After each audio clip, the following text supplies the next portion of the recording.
제가 저번에 한번 설교에서 언급했었는데, 하나님 나라, 천국에 가면 우리가 읽고 있는 이 기록된 성경이 있을까요? 없을까요? 있겠습니까? 없겠습니까? 같이 한번 따라하겠습니다. 없습니다. 없습니다. 천국에는 우리가 가진 성경이 없습니다. 왜 없냐면 거기에는 말씀 되시는 주님이 계시기 때문에, 그렇기 때문에 이것이 필요가 없습니다. 기록된 하나님의 말씀은 오실 분이 누구이고 오신 분이 누구이고 다시 오실 분이 누구인지 알려줄 필요가 없는 천국, 그 하나님의 나라에서는 이것이 필요가 없습니다. 그러면 지금 우리에게 주어진 이 성경, 이것은 어디에서만 읽을 수 있습니까? 지금 여기 이 땅에서만 읽을 수 있습니다. 하나님 나라 천국에 가면 말씀이신 주님을 우리가 대면해서 볼 것이기 때문에 필요가 없습니다. 지금 이 땅에서만 읽을 수 있는 특권이다라는 것이죠. 성경을 읽는 것이요, 책임이 아닙니다. 성경을 읽는 것은, 이 기록된 성경을 읽는 것은 우리가 살고 있는 지금 이 시대에만 가능합니다. 그렇기 때문에 엄청난 특권이죠. 그러면 기도는요? 기도에 대해서 한번 생각해 볼까요? 하나님 나라 천국에 가면 기도가 있을까요? 기도하는 거 있을까요? 있을 수도 있고 없을 수도 있고 그런데 제가 기도에 여러 가지 정의가 있습니다. 정의가 있는데 제가 한 가지만 예를 들자면, 기도의 정의 중에 두드러진 것 중에 하나가 뭐냐면 청원이에요. 하나님 앞에 청하는 거예요. 하나님, 요거 좀 해주세요. 하나님, 이것 좀 들어주세요. 이런 것들이죠. 하나님 나라 천국은요, 요한계시록 21장에 의하면, 요한계시록 21장은 우리에게 이렇게 이야기해 줍니다. 거기에는 부족함이 없다라고 말하죠. 거기에는 아쉬움이 없다라고 말합니다. 이것 좀 해주세요, 저것 좀 저한테 주세요, 이런 것이 필요 없는 곳이에요. 거기에는 아픔도 없고, 거기에는 눈물 흘릴 일도 없고, 거기에는 다시금 죽는 것도 없습니다. 그래서 요한계시록 21장은 우리에게 이렇게 이야기하는 것이죠. 그러면 하나님의 나라 천국에서 청원으로서의 의미를 가진 기도가 존재하겠습니까? 그렇지 않습니다. 기도가, 청원으로서의 기도가 존재하지 않습니다. 그러면 지금 이 땅에서 우리가 하는 기도가 과연 책임일까요? 특권일까요? 당연히 특권이겠죠. 기도하는 것을 책임으로 여기면 엄청 삶이 힘들어집니다. 새벽 기도 책임지고 다 참석하십시오 하면 눈앞이 노래지지 않습니까? 근데 그 기도가 내가 이 땅에서 영광스럽게 하나님의 나라 가기 전까지만 할 수 있는, 하나님께로만 연결되어 있는 특권이라면 우리가 이것을 기쁘게 감당할 수 있죠. 하나님과 연결되어 있는 직통 전화라고 생각하면 정말 기쁘게 전화할 수 있죠. 특권입니다. 전도도 한번 생각해 볼까요? 천국에 전도하는 것, 복음 전하는 것, 예수님 전하는 것 있을까요? 천국은 이미 누구만 들어가는 것입니까? 성도들만 들어가는 것이죠. 예수님 모르는 사람이 그곳에는 없습니다. 그래서 하나님 나라에서는 더 이상 복음을 전할 필요가 없는 것이죠. 그렇다면 복음을 전하는 것, 우리 예수님이 생각나게 하는 것, 이것은 어디에서만 할 수 있습니까? 동일하죠. 이 땅에서만 할 수 있습니다. 그러면 이것이 우리에게 책임입니까? 특권입니까? 당연히 특권이죠. 그런데요, 우리는요, 성경 읽는 것, 기도하는 것, 예수님 이야기하고 전하는 것, 무엇으로 생각합니까? 책임으로 생각합니다. 그렇지 않습니다. 우리가 살고 있는 이 땅에서 지금 여기에서만 할 수 있는 것이 성경을 읽는 것이고 기도하는 것이고 전도하는 것입니다. 베드로가요, 오늘 이것을 본문에서 깨닫습니다. 그래서 제가 지난 금요기도회 때 이야기한 것처럼 내가 끝까지 고난 중에 있다 할지라도 내게 주신 이 특권을 내가 놓치지 않겠다라는 다짐으로 끝까지 기도하고 끝까지 예수님 이야기하고 끝까지 기록된 말씀을 읽겠다라고 베드로가 이야기하는 거예요. 사랑하는 성도 여러분, 우리의 믿음이요, 현재 우리의 믿음이 굉장히 중요합니다. 왜 그럴까요? 현재 우리의 믿음이요, 미래에 다가올 우리의 믿음을 결정하기 때문이죠. 오늘 우리가 기도하고 오늘 말씀 읽고 오늘 전도를 특권으로 여기지 않으면 내일 그것을 할 수 있을까요? 절대 그럴 수 없습니다. 오늘 내가 경험한 이 어려움들과 근심과 걱정과 염려와 그리고 지속되어 왔던 이 고난을 내가 이겨야겠다라고 생각을 오늘 안 하면 그것을 내일 할 수 없다라는 것이죠. 절대로 할 수 없습니다. 베드로는 지난 제가 금요일에 뭐라고 말씀했냐면 내가 예수님을 생각나게 하는 사람으로 살아가겠다라고 이야기했습니다. 내가 지금까지 믿어왔던 그 예수님을 끝까지 믿고 지금까지 하던 것을 멈추지 않고 계속하고 내가 너희들에게 기억나게 하는 사람, 예수님이 기억나게끔 하는 그런 사람, 예수님 때문에 그것을 포기하지 않는 사람으로 기억에 남겠다라고 이것을 결정한 것입니다. 이 베드로가 너무 잘한 일이죠. 저거 선택하지 않으면요, 그냥 편하게 살 수 있습니다. 굳이 왜 저런 거를 선택하고 고난 가운데 삽니까? 근데요, 베드로는요, 그렇게 믿고 살아갑니다. 어떻게 믿습니까? 내 삶이 끝이 아니다. 내 뒤에, 죽음 뒤에 있을 그 하나님의 약속, 하나님 나라를 굳게 믿고 살아가는 것이죠. 우리 사랑하는 성도 여러분, 우리는 현재 하나님 나라를 굳게 믿고 살아가십니까? 내가 죽으면 천국에 갈 거라는 확신이 있습니까? 베드로처럼 결정해야 합니다. 지금 내가 여기에서만 할 수 있는 이러한 특권을 하나님께서 우리에게 주셨다라고 생각하고 계속해서 그것을 하기로 결정해야 되는 것이죠. 베드로가요, 오늘 본문 이후로 한 가지 더 잘한 것이 있습니다. 무엇이냐면 16절을 다시 한번 읽어볼까요? 16절입니다. 시작.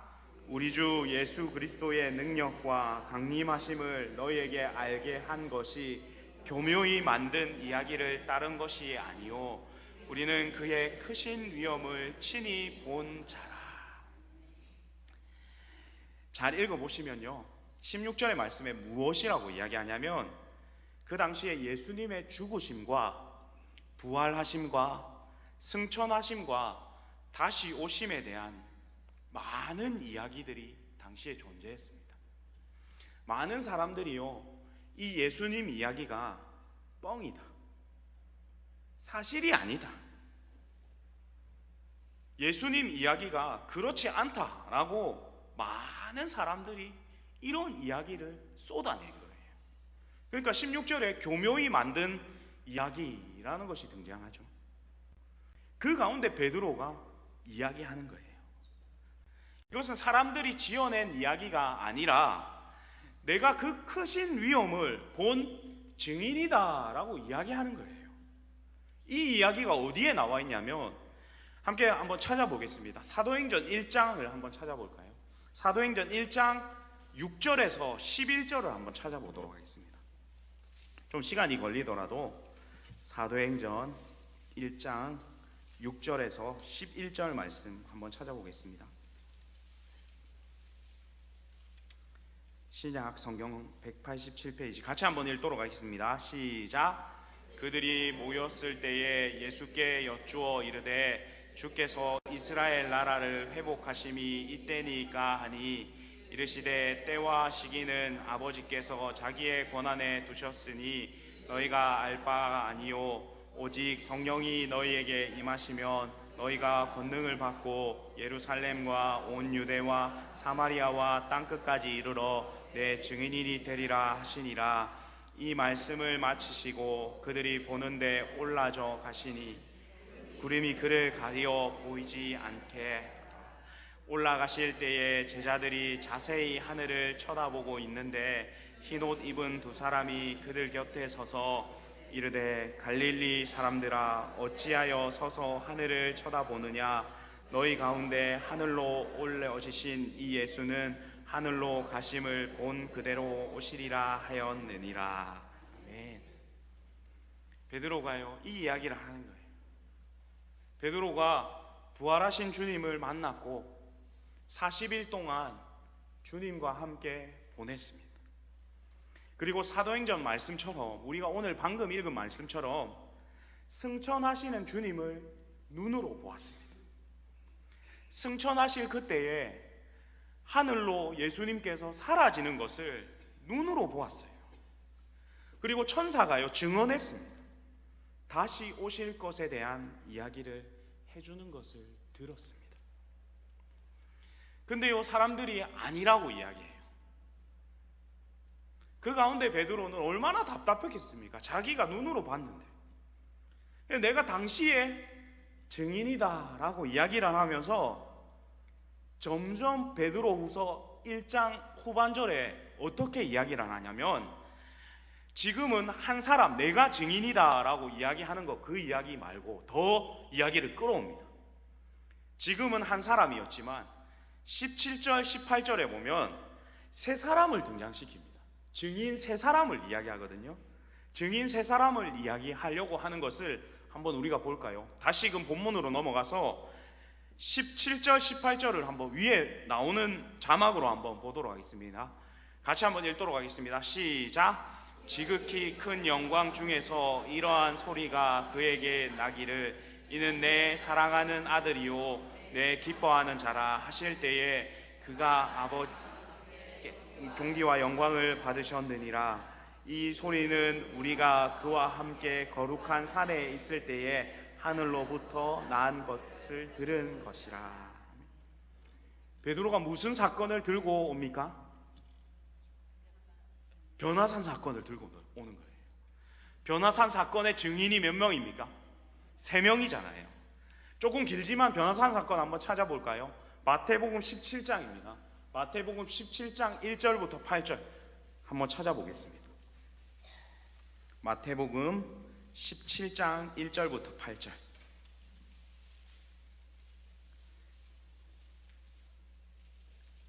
좀 길지만 같이 한번 읽도록 하겠습니다. 17장 1절부터 8절입니다.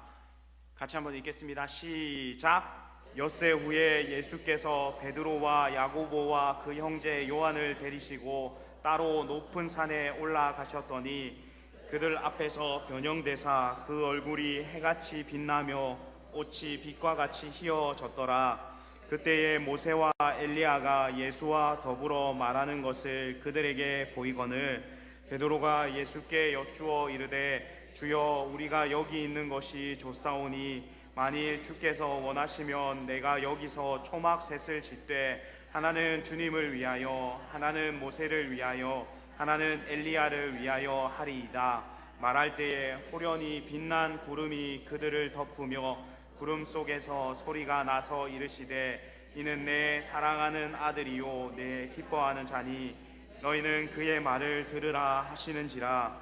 제자들이 듣고 엎드려 심히 두려워하니 예수께서 나와 그들에게 손을 대시며 이르시되 일어나라 두려워하지 말라 하시니 제자들이 눈을 들어 보매 오직 예수 외에는 아무도 보이지 아니하더라.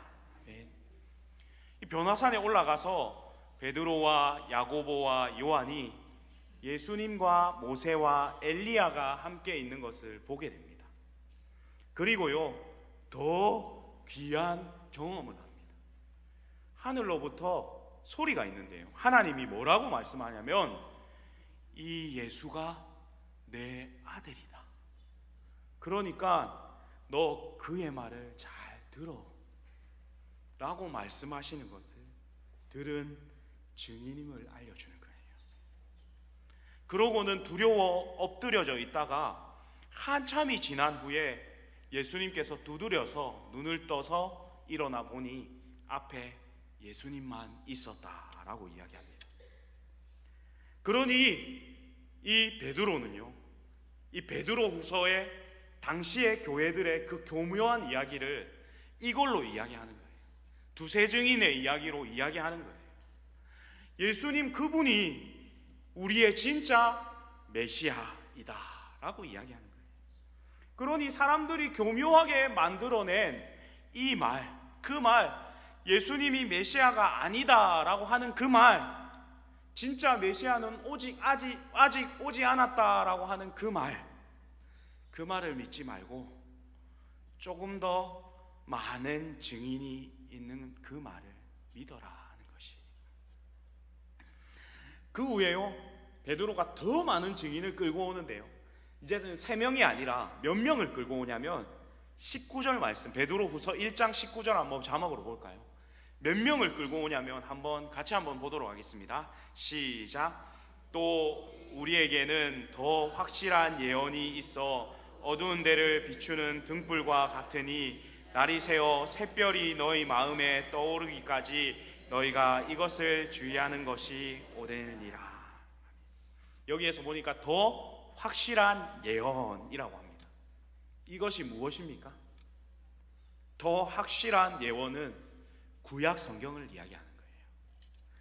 구약 성경에 보면 하나님께서 보내실 메시아에 대해서 증언하는 이야기가 쭉 등장하죠. 이미 유대인들이요, 당시에 이 구약 성경을 가지고 있습니다. 그래서 이사야가 이야기했던 메시아 이야기, 미가가 이야기했던 메시아 이야기, 아모스가 이야기했던 메시아 이야기, 예레미야가 이야기했던 메시아 이야기, 앞선 선지자들이 이미 이야기해 놓았던 그 메시아에 대한 이야기를 쭉 전하는 거예요. 증인이 처음에는 나 혼자인 것처럼 보이지만 그 다음에는 세 사람, 그리고 많은 구약의 선지자들이 증언한 것을 이야기하기 시작하는 거예요. 베드로가 왜 이 이야기를 했을까요? 당시의 성도들이 흔들렸기 때문에. 흔들리지 말라고. 사람들이요, 기가 얇아지는 때가 있습니다. 언제입니까? 힘들고 어려움이 처할 때에 기가 얇아지는 것이죠. 우리의 일상에서도 이렇습니다. 우리 전도회 방에서 우리 권사님, 집사님, 그 병원 진짜 잘해, 그 병원 한번 가봐 라고 하면 우리 어떻습니까? 먼저 다니던 그 병원을 옮겨가기 시작하는 역사가 일어나죠.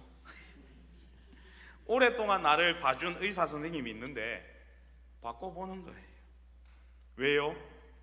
잘한다고 하니까, 그리고 내가 좀 아프니까. 요 때에 기가 얇아지는 것이죠. 힘들면 힘들수록 더 그렇습니다.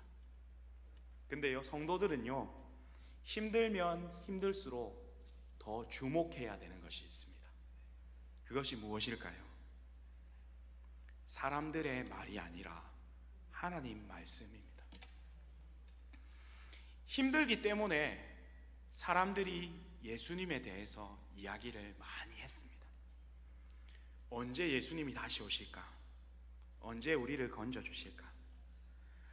기다리기 너무 지치는데 그 예수님 아닌가 보다, 이렇게 이야기하는 것이죠. 근데 요 베드로는요 이야기합니다. 그분이 분명히 다시 오신다고 약속했다. 그 하나님이 변화산에서 하나님이 음성으로 그 예수님이 내 아들이다, 내가 보낸 아들이다 라고 내게 이야기했다. 그리고 구약의 많은 선지자들이 그 예수님에 대해서 이야기를 했어. 그러니 제발 흔들리지 마십시오 라고 베드로가 이 이야기를 하는 거예요. 그래서 오늘 결론에서 20절, 21절에 베드로가 이 이야기를 꺼내는 겁니다. 20절, 21절 다시 한번 읽어보도록 하겠습니다. 20절, 21절입니다. 시작. 먼저 알 것은 성경의 모든 예언은 사사로이 풀 것이 아니니 예언은 언제든지 사람의 뜻으로 낸 것이 아니요 오직 성령의 감동하심을 받은 사람들이 하나님께 받아 말한 것임이라.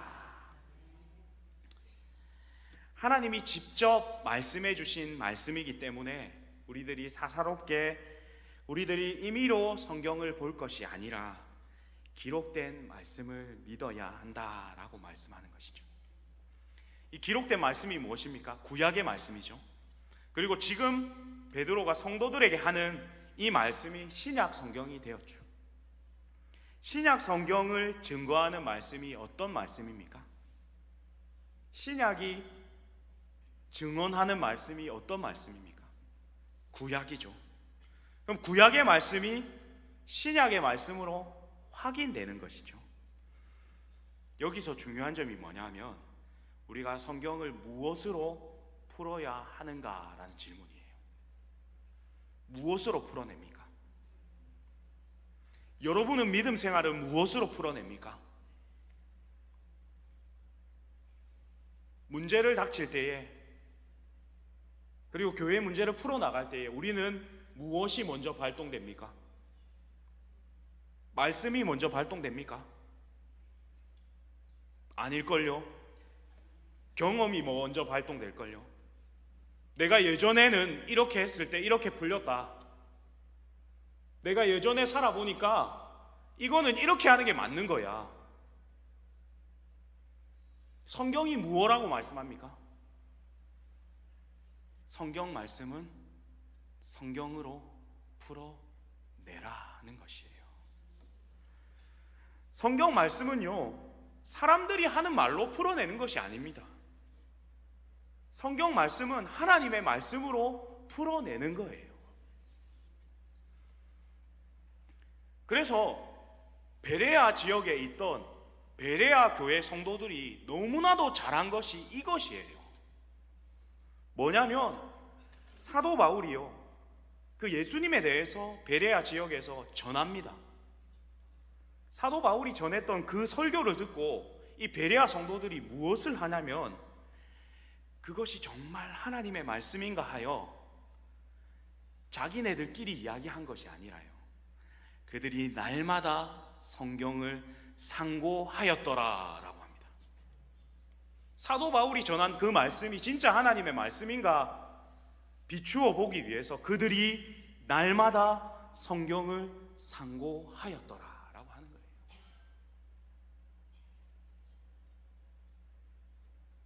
믿음은 사람들이 하는 말에서 나오면 안 되는 거예요. 믿음은 사람들이 하는 이야기에서 나오는 것이 아니라니까요. 우리가 가진 믿음이 어디에서 나와야 하냐면 기록된 말씀을 읽으면서 나와야 합니다. 하나님의 말씀을 읽어가면서 나와야 하는 것이 우리의 믿음이다라는 것이죠.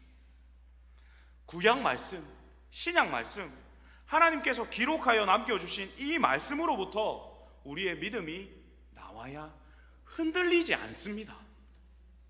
사람의 입으로 나오면요, 사람의 입으로 나온 말씀으로 우리의 마음이 흔들리게 되어 있습니다. 기록된 말씀에서 우리의 믿음이 나와야 기록된 말씀이 흔들리지 않기 때문에 그 믿음이 흔들리지 않는 거예요. 그래서 세상이 힘들고 어려울 때에 본문의 시대를 살아가는 사람들이 제일 힘들었겠죠. 가장 힘들었던 시절을 보내고 있는 이 사람들이 사람을 가까이 해야 할 것이 아니라, 사람들이 이야기하는 것을 가까이 할 것이 아니라, 어디를 찾아가서 말씀을 들어야 할 것이 아니라, 그때에 무엇을 해야 하냐면 말씀을 가까이 해야 하는 것이죠. 참으로 힘들고 어려울 때마다 하나님의 말씀을 더 가까이 해야 되는 것이, 이 말씀을 붙잡고 씨름해야 되는 것입니다. 베레아 교회처럼 이 말씀을 붙잡고 날마다 상고해야 하는 것이죠. 그러므로 우리는 두 가지를 꼭 기억해야 합니다. 일평생 동안 어렵고 힘든 시간을 지날 거예요. 이 땅의 삶이요 녹록하지 않습니다. 오늘 이 말씀을 받은 독자들이요, 그들의 삶이, 제가 지난 금요기도회 때 뭐라고 말씀드렸습니까? 순식간에 자기의 가족이 사자의 밥이 되기도 하고, 목이 잘리기도 하고, 그리고 횃불로 삼아지기도 하고, 화형을 당하기도 하고, 그럴 때에 끝까지 믿음을 바라볼 수 있었던 이유가 기록된 말씀에 예수님을 대면할 그때에 그 뒤에 있는 내용들을, 요한계시록 21장의 내용을 끝까지 믿었기 때문이죠. 그래서 그 삶을 통해서 예수 그리스도가 생각나게끔 하는 그 믿음의 사람이 되기로 작정하는 거예요. 그러므로 우리 또한 이 일평생의 삶 동안에 기록된 말씀으로 말미암아 굳건한 믿음으로 살아가고, 사람들의 말이 아니라, 사람들의 인기가 아니라, 사람들의 투표가 아니라 기록된 말씀으로 굳건해지고, 기록된 이 말씀으로 역경을 이겨가고, 기록된 이 말씀으로 주님과 더 가까이 하고 예수 그리스도가 더 생각나게끔 하는 그런 저와 여러분이 되는 게 한 가지고요. 더불어 또한 한 가지 다른 것은, 어려울 때마다 사람의 말을 듣지 않고 사람의 말을 의지하는 것이 아니라, 참 어려울 때마다 우리가요 사람들을 찾아갑니다. 사람의 방법을 의지합니다. 그렇게 하지 말고 말씀으로 더 집중해서 들어가고, 말씀으로 돌아가서 말씀으로 응답 받으시기를 기도합니다.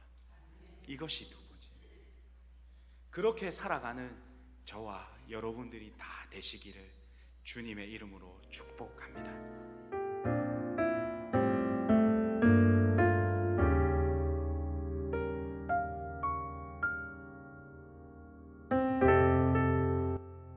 하나님, 저희들이 큰 어려움 가운데 처해 있습니다. 이게 이렇게 큰 문제가 될 줄 몰랐습니다. 우리의 힘으로 쉽게 해결할 수 있는 문제인 줄로 알았습니다. 우리의 가학으로, 우리의 경제적인 능력으로 능히 해결할 수 있을 줄 알았습니다. 그래서 하나님께 도와달라고 기도하지 못했습니다. 하나님, 우리가 교만했습니다. 하나님, 우리가 어리석었습니다. 우리의 교만함과 어리석음을 용서하여 주시옵소서. 긍휼히 여겨주시고 도와주시옵소서. 우리를 구원해 주시옵소서. 여호와께서 집을 세우지 아니하시면 세우는 자의 수고가 헛되고, 여호와께서 성을 지키지 아니하시면 파수꾼의 경성함이 허사임을 믿습니다. 우리나라 의료인들과 공무원들이 죽을 힘을 다하여 싸우고 있습니다. 하나님, 저들을 도와주시옵소서. 저들의 수고와 헌신이 헛되지 않도록 도와주시옵소서.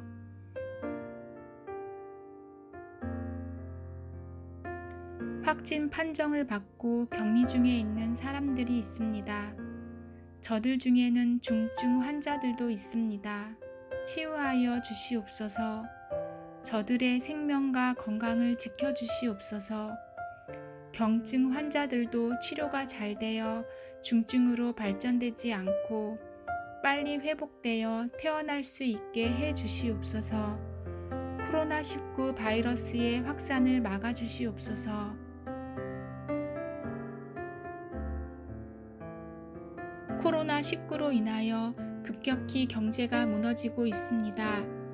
가난한 이웃들이 속수무책으로 무너져 가고 있습니다. 저들이 무너지지 않도록 지켜주시고 돕는 손길들이 일어나게 하옵소서. 돕는 손들이 많아짐으로 전화위복의 역사가 일어나게 하옵소서. 서로 돕고 섬기며 사랑하는 일들이 풍성해짐으로 더 세상이 살만한 세상이 되게 해 주시옵소서.